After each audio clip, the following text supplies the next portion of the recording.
नमस्कार दोस्तों, स्वागत है आपका परीक्षावाणी चैनल में। कैसे हैं आप लोग?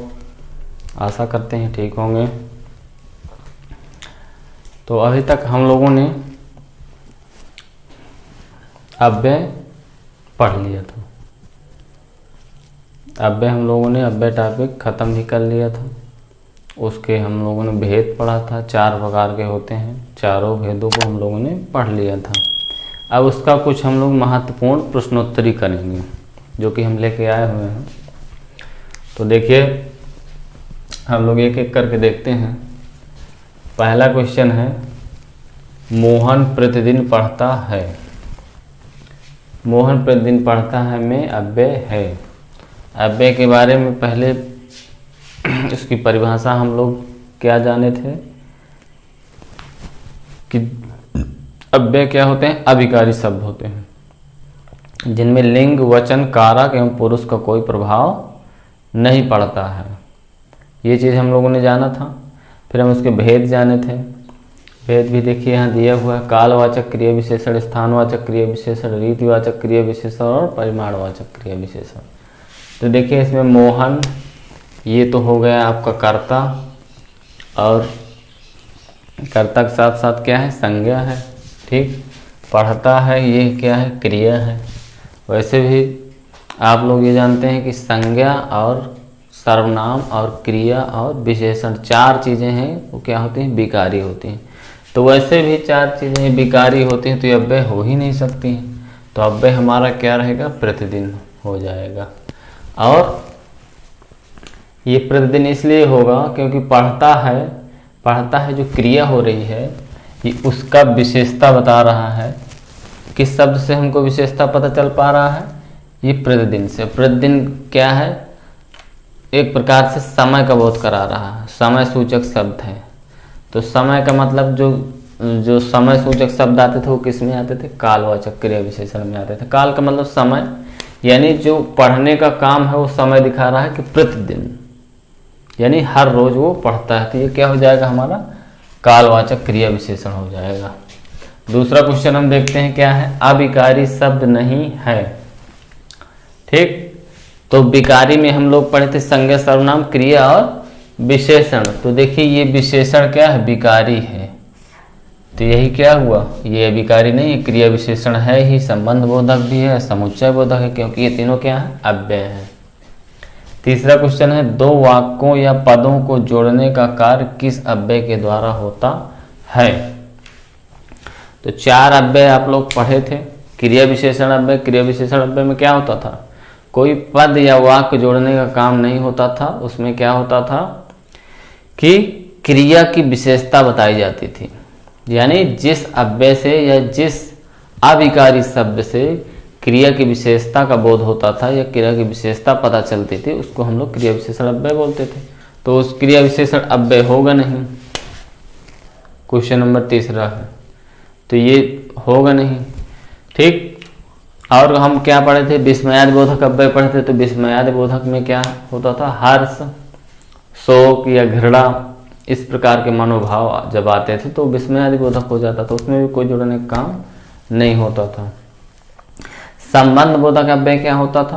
संबंध बोधक अव्यय हम लोग पढ़े थे कि संज्ञा या सर्वनाम का संबंध वाक्यों के अन्य शब्दों से दिखाता था। तो उसमें संबंध दिखाता था, उसमें भी कोई जोड़ने का काम नहीं। तो जोड़ने का काम किस में होता था? हमारा समुच्चय बोधक। समुच्चय बोधक की परिभाषा क्या थी? आप लोग याद करिए, आप लोग पढ़े थे, क्या पढ़े थे कि जब 2 पद या 2 वाक्यों को आपस में जोड़ने का काम किया जाता है जिस अव्यय द्वारा, उसको हम लोग क्या बोलते थे? समुच्चय बोधक अव्यय। तो इसमें क्या हो जाएगा? ये हो जाएगा समुच्चय बोधक अव्यय हो जाएगा। चौथा क्वेश्चन है, अरे जरा इधर तो आओ में अव्यय है। देखिए यहाँ पहले ही लिखा हुआ अरे, और अरे के बाद ये लगा हुआ है विस्मय बोधक चिन्ह। पहले जब विस्मय बोधक अव्यय हम लोग पढ़े थे उसमें मैंने क्या बताया था कि इसकी सबसे बड़ी पहचान ये रहती है कि इसमें विस्मय बोधक चिन्ह जरूर आएगा अगर विस्मय बोधक अव्यय होगा। तो देखिए यहाँ आया भी है और तो ये क्या हो जाएगा, क्रिया विशेषण होगा नहीं, ठीक। संबंध बोधक भी नहीं होगा, समुच्चय बोधक भी नहीं होगा, क्यों, कौन सा हो जाएगा, ये विस्मय बोधक हो जाएगा। फिर 5वां क्वेश्चन है, क्या है, लिंग वचन कारक एवं पुरुष का प्रभाव नहीं पड़ता है। तो किस पे नहीं पड़ता है, अव्यय पे नहीं पड़ता है, क्योंकि संज्ञा सर्वनाम क्रिया और विशेषण पे तो पड़ता है, लेकिन अव्यय पे इन चीज़ों को नहीं पड़ता, तभी तो हम उसको अविकारी बोलते हैं। तो अव्यय में क्या है, संज्ञा में नहीं पड़ता, सर्वनाम में भी नहीं पड़ता है, क्रिया में भी नहीं पड़ता, पड़ता किस में है, अव्यय में पड़ेगा। फिर क्या है 6वां क्वेश्चन, मैं ध्यान पूर्वक पढ़ता हूँ, इसमें अव्यय है। तो देखिए 4 ऑप्शन दिए हुए हैं, स्थानवाचक, रीतिवाचक, परिमाणवाचक, कालवाचक। तो ये तो आप जानते ही हैं कि पढ़ना क्रिया आया हुआ है और पढ़ने के पहले ध्यानपूर्वक आया हुआ है, तो ध्यानपूर्वक तो अव्यय है ही, लेकिन हमको ये पहचानना है कि स्थानवाचक है कि कौन सा है।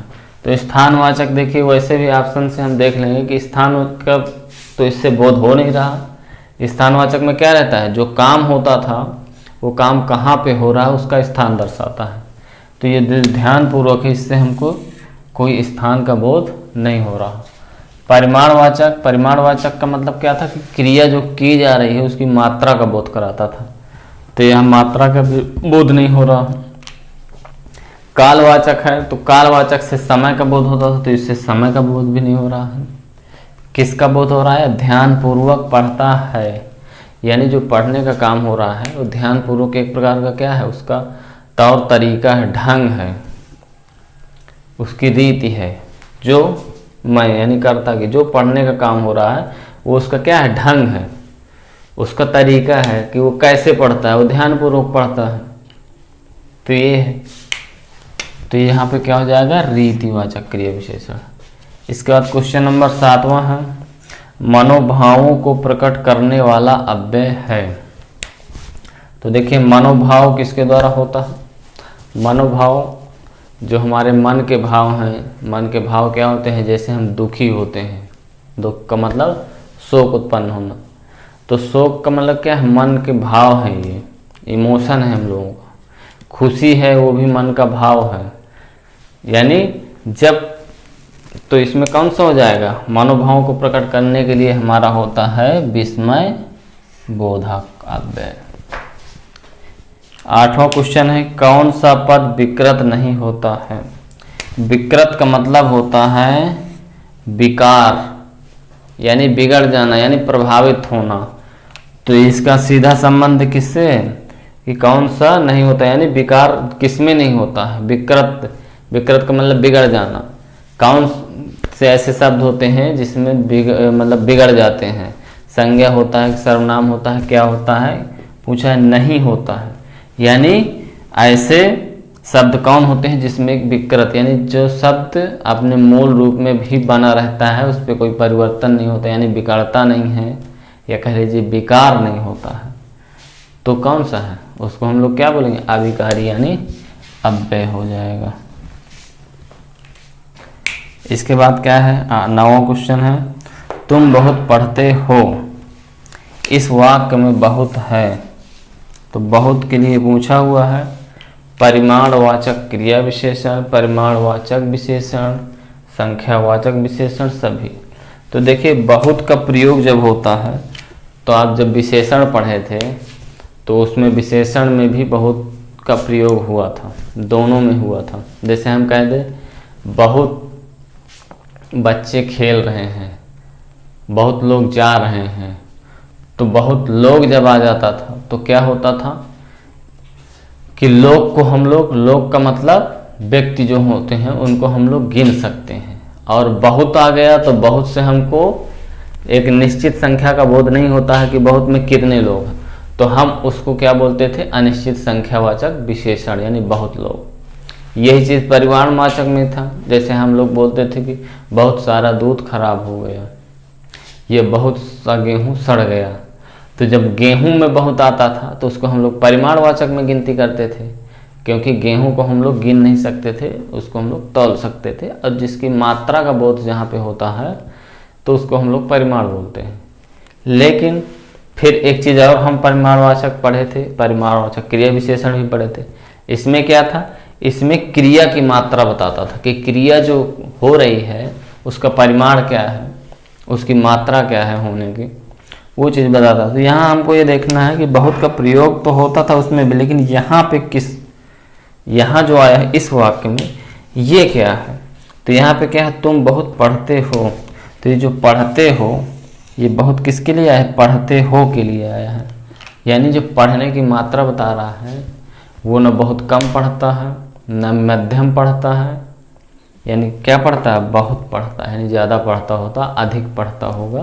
तो ये पढ़ने की यानी क्रिया की मात्रा का बोध करा रहा है बहुत, तो क्रिया विशेषण अव्यय हो जाएगा। यानी क्रिया विशेषण अव्यय में जो भेद आता है हमारा क्या होता है, परिमाणवाचक क्रिया विशेषण, ये हो जाएगा। अगला क्वेश्चन हम देखते हैं 10वां। निम्न वाक्यों में कौन सा वाक्य संबंध बोधक अव्यय नहीं है। तो देखिए 4 वाक्य दिए हुए हैं, इसमें हमको संबंध बोधक अव्यय पहचानना है। संबंध बोधक अव्यय क्या होता था, संज्ञा या सर्वनाम का संबंध वाक्य में जो अन्य शब्द आते थे उनसे दिखाता था। तो और उसमें हमने शब्द भी बताया था।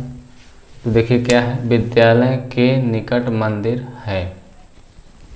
यहाँ पे जो निकट आया है ये क्या है, संबंध बोधक अव्यय है। और एक मंदिर का बता रहा है कि उसके निकट मंदिर है, यानी विद्यालय और मंदिर का संबंध इससे बताया जा रहा है। दूसरा, माँ बच्चा के पास है, यानी जो बच्चा है वो अपनी माँ के पास है। तो ये जो पास शब्द है ये क्या संबंध दिखा रहा है, किसका, बच्चा और माँ का संबंध दिखा रहा है। फिर हम सी नंबर में देखते हैं क्या है, राम मेरे पीछे है। पीछे का मतलब दिशा भी हो सकता है और समय का भी बोध कराता है, तो आगे पीछे। तो ये क्या है, राम मेरे पीछे है, यानी ये पीछे किसका संबंध दिखा रहा है, राम और मेरे बीच का संबंध इससे दिखा रहा है। फिर क्या है, बच्चा माँ के पास खेलता है। देखिए यहाँ पे संबंध न दिखा के ये जो अव्यय आया हुआ है पास, ये क्या कर रहा है, ये खेलता है, जो क्रिया हो रही है उसका क्या दिखा रहा है, स्थान दिखा रहा है। स्थानवाचक क्रिया विशेषण हम लोग पढ़े थे। ये क्या है, खेलने की जो क्रिया हो रही है। स्थानवाचक क्रिया विशेषण में हम लोग क्या पढ़े थे कि जो क्रिया के होने का स्थान का बोध कराए, यानी वो स्थान क्या है, माँ के पास वाला स्थान है जो कि बच्चा खेलता है। यानी खेलने की क्रिया किसके पास हो रही है, माँ के पास हो रही है। तो अव्यय संबंध बोधक अव्यय किस में नहीं, इसमें डी में नहीं है, बाकी तीनों में है। इसमें क्या है, क्रिया विशेषण अव्यय है। कौन सा, स्थानवाचक। अगला क्वेश्चन है 11 नंबर, मेहनत के बिना परिणाम नहीं मिलता। देखिए आया है के बिना परिणाम नहीं मिलता है, इसमें अव्यय है तो विस्मय बोधक अव्यय होगा नहीं, क्रिया विशेषण अव्यय भी नहीं होगा, क्योंकि आप लोग देख ही रहे हैं इसमें क्या है, कोई क्रिया हो नहीं रही है, ठीक। और समुच्चय बोधक बचा और संबंध बोधक अव्यय बचा। तो इसमें हम लोग क्या जाने थे, जब हम लोग पढ़े थे क्रिया विशेषण भी पढ़े थे, जो इसमें क्रिया की विशेषता बताई जा रही थी, और विस्मय बोधक पढ़े थे, ठीक। समुच्चय बोधक अव्यय और संबंध बोधक अव्यय। तो संबंध बोधक अव्यय और समुच्चय बोधक अव्यय, समुच्चय बोधक अव्यय क्या होता था कि 2 पदों या वाक्यों को जोड़ता था, ठीक। संबंध बोधक अव्यय क्या करता था कि संज्ञा सर्वनाम का संबंध वाक्य अन्य उसमें बताता था। तो संबंध बोधक अव्यय में हम पढ़े थे, क्या पढ़े थे, एक पढ़े थे व्यतिरेक वाचक, एक पढ़े थे साधन वाचक। व्यतिरेक वाचक में क्या पढ़े थे, सिवा, बिना, रहित, यानी किसी का अभाव जिसमें होता था वो किस में आता था, व्यतिरेक वाचक संबंध बोधक में आता था। तो यहाँ क्या है, मेहनत के बिना, यानी मेहनत का यहाँ क्या दिखाया जा रहा है, अभाव दिखाया जा रहा है कि अगर मेहनत नहीं करोगे तो परिणाम अच्छा नहीं मिलेगा। यानी ये किस में आता है, बिना व्यतिरेक वाचक संबंध बोधक अव्यय है, बिना। तो ये क्या हो जाएगा, संबंध बोधक अव्यय हो जाएगा। क्वेश्चन नंबर 12 क्या है, निम्न में अव्यय नहीं है। तो देखिए अव्यय कौन सा नहीं, धीरे धीरे आप लोग जान रहे हैं कि काला घोड़ा धीरे धीरे दौड़ता है, ये धीरे धीरे बालक चलता है। तो यहाँ पे क्रिया की विशेषता बता रही है चलने की, तो ये क्रिया विशेषण अव्यय हो ही गया। तेज भी क्रिया विशेषण अव्यय हो गया। और ये कौन कौन से अव्यय हैं? धीरे धीरे और तेज रीतिवाचक क्रिया विशेषण अव्यय के भेद है। ठीक, आठवां भी अव्यय है, आप लोग जानते हैं आठवां कौन सा अव्यय है? दो वाक्यों को अलग, जिसमें हम लोग क्या पढ़े, दो पदों या वाक्यों को आपस में जोड़ने का काम करता है। तो आठवां भी जोड़ने का काम करता है, तो ये कौन सा समुच्चय बोधक अव्यय है? तो ये भी हो गया, लेकिन समानता नहीं है। समानता क्या है? भाववाचक संज्ञा है, ये अव्यय नहीं है। राम खेल रहा है परंतु श्याम पढ़ रहा है। देखिए दो वाक्य इसमें आ गए हैं, दो पद आ गए हैं। एक राम खेल रहा है, ठीक, देखिए यहाँ भी करता है, यहाँ भी क्रिया हो रही है। दूसरा यहाँ भी श्याम कौन सी क्रिया कर रहा है? पढ़ने का काम कर रहा है। ये राम क्या कौन सी क्रिया कर रहा है? खेलने का काम कर रहा है। दो वाक्य अलग अलग थे, लेकिन जोड़ने का काम किससे हो गया? परंतु से हो गया है। और देखिए यहाँ पे जोड़ने का काम जबकि नहीं हो रहा है, क्योंकि देखिए यहाँ पे अलग आप जाएंगे, यहाँ पे अलग अलग करता है, यहाँ भी वहाँ भी, लेकिन ऊपर वाले वाक्य में आप देखेंगे नहीं है। तो यहाँ पे क्या है? दो वाक्यों को आपस में जोड़ने का काम किसके द्वारा हो रहा है? परंतु के द्वारा हो रहा है। और जब दो वाक्य आपस में जोड़ते हैं जो अव्यय, उसको हम लोग क्या बोलते हैं? समुच्चय बोधक अव्यय। तो इसका राइट आंसर क्या हो जाएगा? ए, यानी समुच्चय बोधक अव्यय। क्वेश्चन नंबर 14 है, क्या दिया हुआ? अथवा, या, वा और परंतु, किंतु, एवं, तथा आदि अव्यय हैं।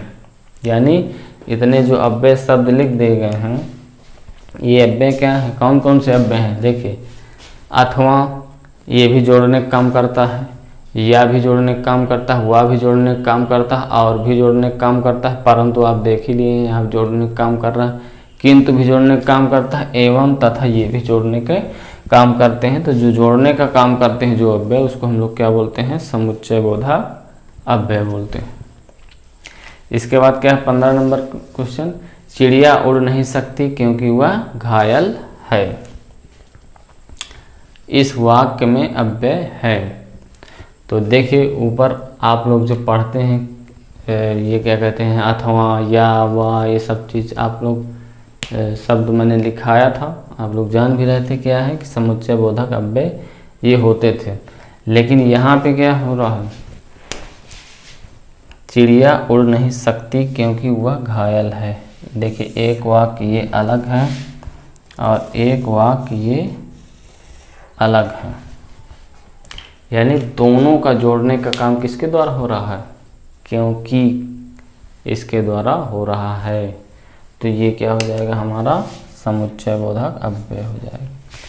क्वेश्चन नंबर 16, राम और श्याम मंदिर के पास खेलते हैं में अव्यय है। 1, 2, 3 कोई भी नहीं। यानी इसमें इस वाक्य में कितने अव्यय आए हैं? एक आया है कि दो आया है कि तीन आया है कि कोई भी नहीं आया है? तो देखते हैं। देखिए ये हो गया संज्ञा हमारा, तो संज्ञा तो जानते ही हैं, प्रभाव पड़ता है, ये अव्यय नहीं है। श्याम भी क्या है? संज्ञा हो गया। मंदिर भी क्या है? संज्ञा हो गया। खेलने का क्या? ये खेलना ये क्या हो गया? क्रिया हो गया। ठीक, ये संज्ञा हो गया और ये क्रिया हो गया। तो ये आप लोग जानते हैं कि संज्ञा, सर्वनाम, क्रिया, विशेषण क्या होते हैं? विकारी होते हैं, यानी अव्यय नहीं होते। तो हमारे पास क्या बचा? ये और बचा, और क्या बचा? पास बचा।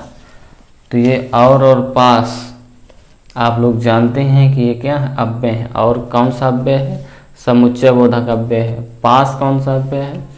पास दोनों में आता है, एक संबंध बोधक में भी आता है और क्रिया विशेषण अव्यय में भी आता है। तो कितने अव्यय हमारे पास हो गए? ये और हो गया और पास हो गया, यानी दो अव्यय हैं इस वाक्य में। तो ये 2 हो जाएगा। ऐसे ऐसे क्वेश्चन पूछता है, इसलिए ये क्वेश्चन हमने करवाया है। अभी तो आप लोग जब पढ़ेंगे उपसर्ग प्रत्यय पढ़ेंगे तो उसमें तो और फंसाएगा। कोई दे देगा लंबा लंबा वाक्य दे देता है, जैसे असंवैधानिक दे दिया। अब इसमें पूछ लेगा कि कितने उपसर्ग और प्रत्यय लगे हुए हैं। तो देखिए इसमें क्या होता है, ये एक शब्द होता है, इसमें बी उपसर्ग लग जाता है तो विधान हो जाता है। ठीक, फिर विधान से क्या होता है, इसमें इक लगता है तो ये हो जाता है वैधानिक। फिर इसमें सम लगता है तो ये क्या हो जाता है, संवैधानिक। फिर इसमें आ उपसर्ग लग जाता है तो ये हो जाता है असंवैधानिक। तो देखिए कितना उपसर्ग और प्रत्यय लगता है, इसमें पूछ देता है कितने उपसर्ग लगे हुए हैं। इसको बहुत अच्छे से हम लोग आगे पढ़ेंगे। तो ये चीज़ था कि महत्वपूर्ण प्रश्नोत्तरी हम लोगों ने किया। आप लोग पढ़ते रहिए, बुक वगैरह अगर लिए होंगे तो उसमें भी थोड़ा सा देखिए, क्योंकि जब अव्यय हम लोगों ने पढ़ा है, अव्यय में मुश्किल से हम लोगों ने 100 शब्द देखे होंगे, 100 शब्द देखे होंगे, लेकिन आप बुक उठा के देखिएगा तो उसमें 300 शब्द मिल जाएंगे। तो सारे शब्दों को लिखना यहाँ पे संभव नहीं हो पाता है, इसलिए मुख्य मुख्य चीज़ हम लोग यहाँ देखते हैं। तो अगर आप लोग बुक लिए होंगे और अगर ग्रामर की कोई बुक लेना भी चाहता होगा तो हम बता दें 2 ही बुक आप लोग लीजिएगा। एक वासुदेव नंदन की आती है और एक आती है हरदेव बाहरी की। 2 बुक के अलावा तीसरी बुक आपको ग्रामर में कोई भी नहीं पढ़ना है, ये जान लीजिए। तो जैसे हम यहाँ पढ़ाते जाते हैं वैसे आप लोग किताब के माध्यम से भी उसको थोड़ा देखते रहिए, जो भी कन्फ्यूजन होगा यहाँ पे दूर होगा। और अगर वीडियो पसंद आए तो ज़रूर लाइक करें, शेयर करें, अधिक से अधिक लोगों तक पहुँचें। हमारे चैनल का उद्देश्य ही यही है कि अभी आपको सारी क्लासेस फ्री में प्रोवाइड की जा रही है, इसका कोई शुल्क नहीं लिया जा रहा है। और आप लोग जानते हैं ऑनलाइन क्लास में कुछ खर्चे भी हम लोग पड़ जाता है। तो इसलिए कम से कम आप लोग अगर देखते हैं वीडियो तो कम से कम लाइक भी करें, शेयर भी करें और चैनल को सब्सक्राइब भी करें, और ताकि लोगों तक, बहुत से दूर दराज में लोग हैं जिनके पास ये वीडियो हमारा पहुँचे और हमारे माध्यम से वो लोग भी लाभ उठा सकें, यही हमारा उद्देश्य है। तो आज के लिए बस इतना ही, धन्यवाद।